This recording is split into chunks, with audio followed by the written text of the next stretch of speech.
woke pastors who claim to be pro-life, but then either abdicate their political duty or tell us, oh, you can vote for Democrats, God doesn't care about your vote. And nowhere has this been more evident than in the pastor Tim Keller of Redeemer Presbyterian Church in New York City. Now, let me preface my comments by saying I do believe that many people are in the kingdom of God because of Pastor Tim Keller's writings and works. You probably read one or more of his books. If you don't, you have friends or family member who have the books on their bookcase. I see people going, yeah, right. He's been called the C.S. Lewis of the 21st century, and I believe God has used him mightily. Yes, because God uses sinners. Of course he has. But when it comes to that one point, to quote Martin Luther, at which the world and the devil are at that moment attacking, the womb, he folds like a cheap suit. And this is just representative of the wokeism in much of evangelicalism today, an alternative religion that masquerades as Christianity to confuse the bride. And here's what he says in a Facebook post of September of last year, 2020, 2 months before the election. Remember the platform Tim Keller has, the authority he wields to shape how Christians think, who look at him as a leader and a shepherd. And here's what he said in his Facebook post. The Bible tells me that abortion is a sin and a great evil. Oh, great.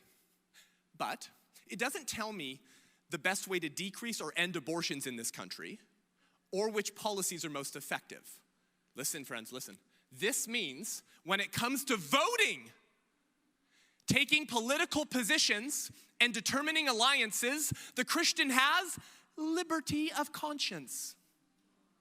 And then he finishes by saying, Christians cannot say to other Christians, every Christian must vote for X, or no Christian can vote for X.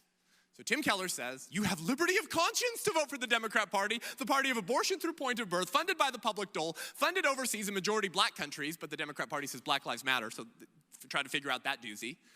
And that in California lets 12-year-olds get abortions without parental consent. Yeah, you have liberty of conscience to vote for those politicians because God doesn't care about your vote.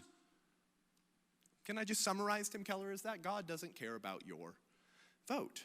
So according to Pastor Keller's reasoning, friends, supporting the Democratic Party of the 1850s was acceptable to Christians because, the Bible doesn't tell us which policies are most effective at ending slavery.